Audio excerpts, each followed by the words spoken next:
Olá, então, quero falar rapidamente sobre esse livro, Nomes do Pai, do Lacan.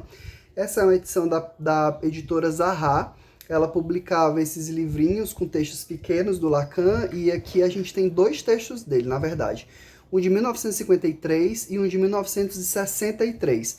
O primeiro, que se chama O Simbólico Imaginário e o Real, de 53, ele é o primeiro texto dito científico da Sociedade Psicanalítica Francesa. Essa sociedade da qual fazia parte Lacan, que vai ser excomungado, que vai excomungar ele em 1963, que vai ser mais ou menos na época que ele escreve o segundo texto desse livro, que é Nomes do Pai, né? Que é o título do livro, é o título desse segundo artigo. Então, vamos lá, pegando cada um deles, né? Eles distam 10 anos de diferença e ambos são importantes porque situam esses momentos-chave na sociedade psicanalítica francesa, né? Que é essa publicação científica da escola, né? Através desse texto do Lacan, do simbólico imaginário real, que nesse momento ainda são pensados separados, mas uma certa articulação em função da clínica é o que vai permitir que depois, anos depois, Lacan vai pensar a questão do nobo-romiano, né, de forma mais articulada. E o segundo texto, que se chama O Nomes do Pai, ele vai introduzir a questão. Ele, na verdade, seria a primeira lição do seminário daquele ano, né? Mas, como Lacan vai ser excomungado, como ele gosta de contar aqui na primeira lição do seminário 11, dos quatro conceitos fundamentais da psicanálise.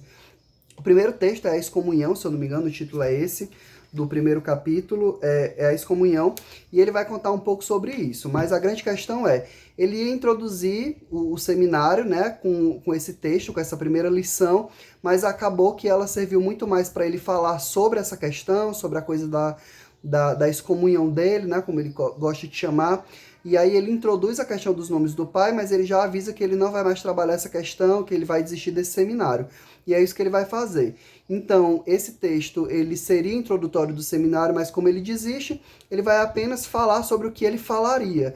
Mas acaba que posteriormente ele vai falar sobre isso em textos diversos, né? Então, esse seminário a gente sente falta porque ele estaria ali articulado naquele momento, mas acabou que não foi o que aconteceu naquele instante, né? Naquele momento ali do ensino de Lacan.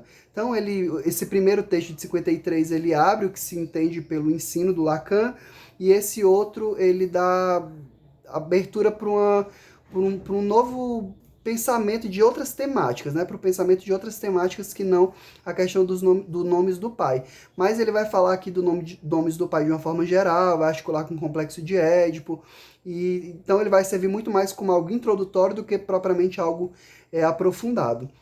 Então é isso, Nomes do Pai, do Lacan, nessa edição da Zahar. O Lacan pediu para que esse segundo texto ele não fosse publicado, mas quando ele morre, Jacques Lamillet publica ele, né? Assim, é aquela coisa do Lacan, né? Assim, ninguém sabe se o fato de ele não querer que publicasse implicava que de fato ele não quisesse que o texto viesse a público. A questão é que ele não queria enquanto vivo. E aí, quando ele morre, Jacques Lamillet publica esse texto e ele se encontra aqui nessa edição.